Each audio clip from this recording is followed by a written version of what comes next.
Imagine 14th century London, a noisy, crowded city full of life. The narrow streets are filled with merchants, craftsmen, and peasants. From early morning, shops and workshops begin to open. Blacksmiths light their forges and start their work. Bakers pull hot bread from their ovens. In the marketplace, the shouts of sellers and the clinking of coins fill the air. People live their ordinary, familiar lives. They do not know that the world is about to change. Thousands of kilometers away, an invisible threat is already on the move. A disease that will enter history as the Black Death. It arrives with merchant ships. Rats hide aboard these vessels. With them travels a deadly infection. Slowly, it begins to spread across Europe. Cities start hearing troubling rumors. Travelers speak of a strange illness. People die within only a few days. But many refuse to believe these stories. The rumors seem exaggerated. Life continues as usual. Farmers work in the fields. Craftsmen create goods for the market. Monks copy manuscripts in monasteries. Merchants travel between cities. No one suspects that the disease is already close. Soon, the first ships arrive in English ports. With them comes the disease. At first, it is barely noticeable.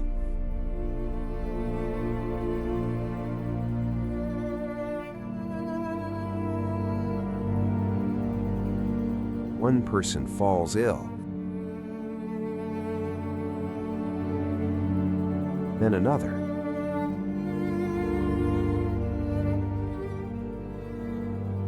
People think it is an ordinary fever. But the symptoms soon become stranger. Painful swellings begin to appear. The sick suffer from high fevers. Within a few days, they die. Doctors do not understand what is happening. They try herbs and medicines. They study old medical books. But nothing helps. The disease begins to spread. Soon, entire families fall ill. Neighbors begin to fear one another. People avoid markets and crowded streets. Some houses are closed. Anxiety grows throughout the city. Church bells begin to ring more often. Funeral processions become a common sight. Soon, there are far too many of them. Carts begin collecting the bodies. Workers carry them to mass graves. Graves are dug outside the city walls. The ground quickly fills with fresh burials. Each day brings new deaths. People begin to panic. Some believe it is divine punishment. Others try to flee the city. but the disease is already spreading across the country. Villages begin to die out. Fields are left without farmers. Trade comes to a halt.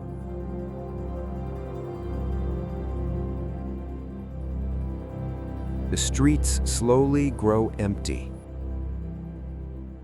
Many houses stand abandoned. Inside remain the belongings of their owners.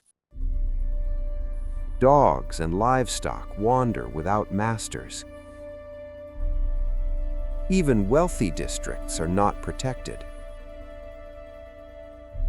Doctors continue to fight the disease, but many of them die as well. Priests hold endless prayers. People search for explanations for what is happening. But there are no answers.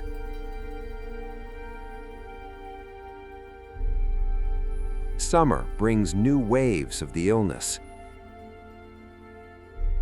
The number of victims becomes enormous. Some cities lose half their population.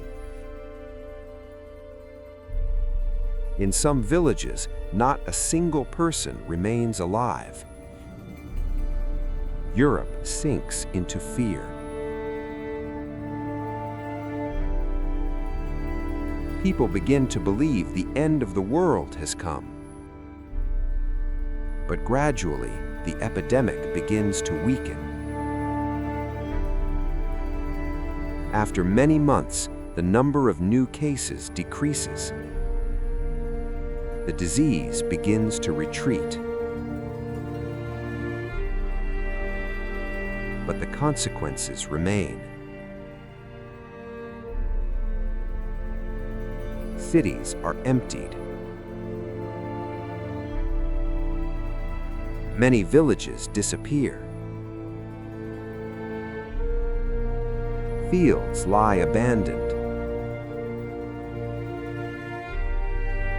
The economy is shattered.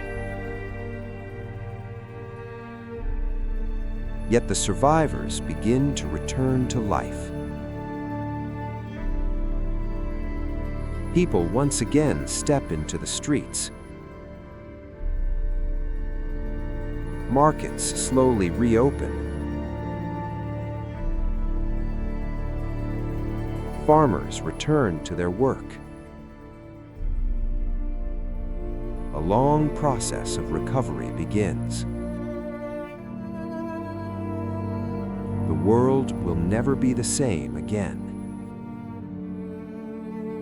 The plague changed society.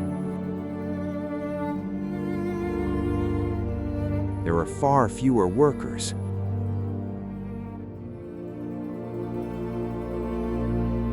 Their labor becomes far more valuable. The social structure begins to shift. Old systems weaken. A new era begins. But the memory of the plague remains. People tell their children about it. Stories pass from generation to generation. And even today, we remember this catastrophe. But even after the disease began to retreat, the cities remained quiet. There were fewer people on the streets than ever before. Many houses stood empty. Some neighborhoods were completely abandoned. The survivors cautiously returned to their normal lives. But the fear of the disease did not disappear for a long time. People tried to avoid large gatherings. Markets reopened slowly. trade gradually began to recover. Farmers returned to their fields. But now there were far fewer workers. Landowners faced a shortage of labor. This changed the entire economy. Labor became far more valuable. Many peasants gained greater freedom. Some began demanding better wages. Old social rules began to change. The medieval world was gradually transforming. All of this became a consequence of the Black Death, a disease that changed Europe. Historians estimate that nearly 1/3 of the population died. In some regions, the number of victims was even higher. Entire villages disappeared forever. Many lands were left abandoned. Forests began to reclaim former fields. Nature slowly took over deserted places. The ruins of houses reminded people of the tragedy. But life continued.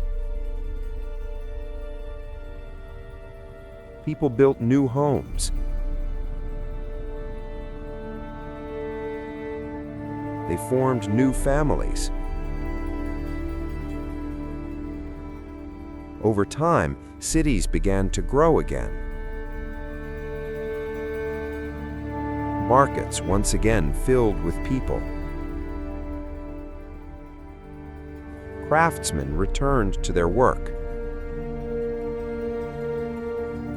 Caravans set out on the roads once more. But the memory of the plague remained. People told their children about it. Chroniclers recorded the events of those years.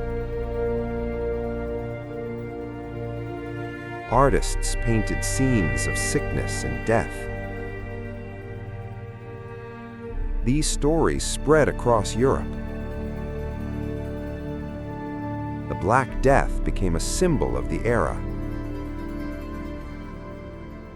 It reminded people of the fragility of life. Even the most powerful could not escape the disease. Kings and peasants died alike. The plague made no distinction between rich and poor. This changed the way people viewed the world. Many began to reflect more deeply on life and death. Religion became even more important. Churches filled with believers. People sought comfort in faith.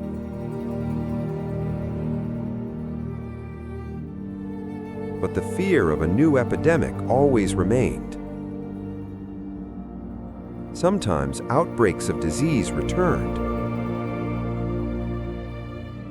but they never again reached the same scale. Cities began learning how to protect themselves. The first quarantine measures appeared. Ports began inspecting arriving ships. Travelers were sometimes isolated.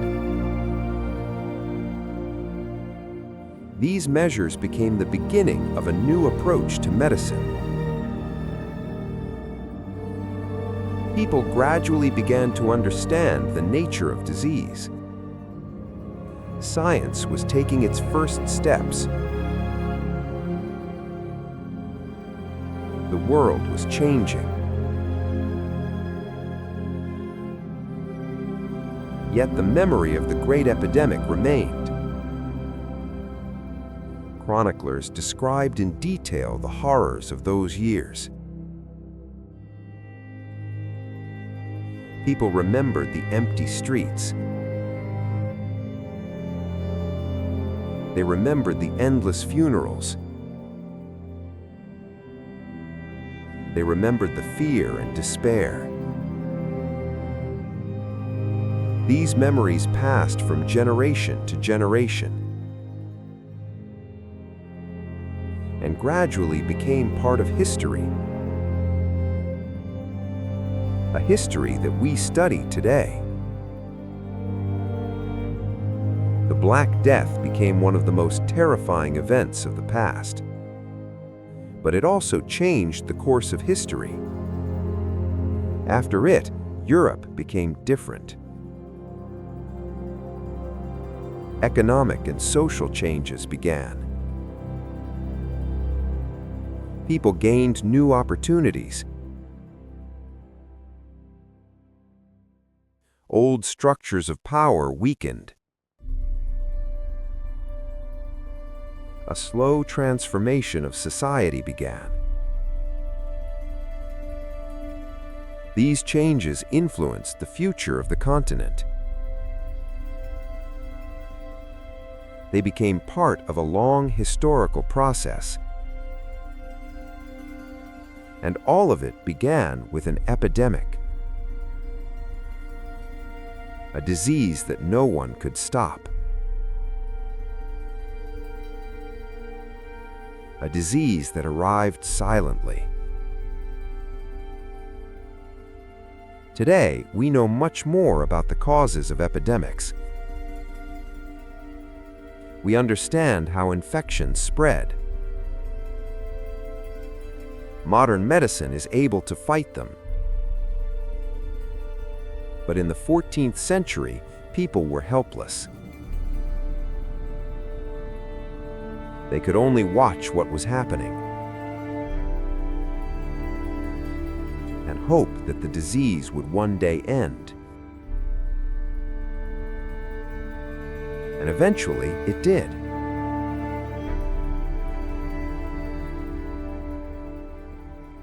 The epidemic slowly disappeared,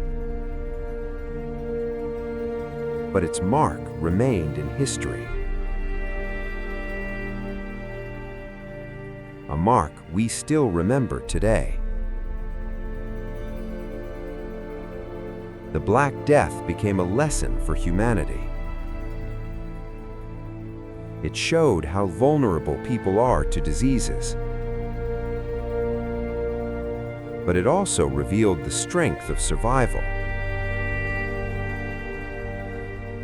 Despite the losses, people continued to build the future. Cities were rebuilt. Life went on. The world changed, but it did not disappear. History continued. And the memory of those events remains an important part of the past. Because it is events like these that shape the history of humanity. Thanks for watching to the end. Subscribe to the channel. There will be a lot of interesting things. Thanks for watching to the end. Subscribe to the channel. It'll be interesting. Let's recreate history together.